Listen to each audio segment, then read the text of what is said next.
ایک شخص حج کو گیا اور حج کے بعد وہ مدینہ منورہ حاضر ہوا. چند دن اس نے وہاں گزارے.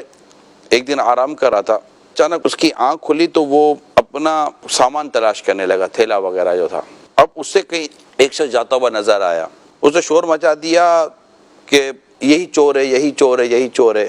انہوں نے مڑ کر دیکھا, بھائی کیا بات ہے, آپ کیوں مطلب کہ یہ سب کر رہے ہو؟ تو اس نے کہا میرے سونے کے سکوں سے بھرا ہوا تھیلا تھا, وہ آپ نے چوری کیا ہے. اس آدمی نے کہا کہ تو وہ اس کو پتا تھا کہ میں نے چوری تو نہیں کی جی.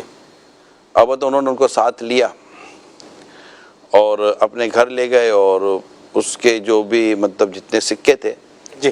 وہ ایک تھیلے میں بھر کر اسے دے دیے. صحیح.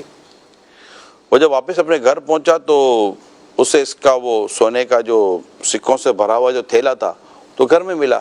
صحیح. اس نے کہا میرا تھیلا تو گھر میں, تو انہوں نے مجھے اپنا تھیلا کیوں دے دیا؟ صحیح. تو یہ بھی ایک بھلا آدمی ہوا.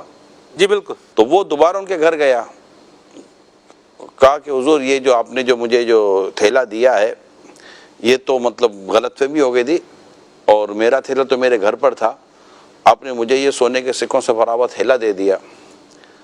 تو وہ معافی وغیرہ مانگنے لگا. تو انہوں نے فرمایا کہ آپ کو معاف کیا, اور یہ سونے کے سکے بھی میں نے آپ کو دے دیے, اللہ اکبر. واہ. آپ انہیں اپنے پاس رکھے. وہ بڑا حیران ہو گیا. جب اسے معلوم کیا کہ شخصیت کون ہے تو پتہ چلا کہ یہ حضرت سیدنا امام جعفر صادق رحمۃ اللہ. اللہ اللہ.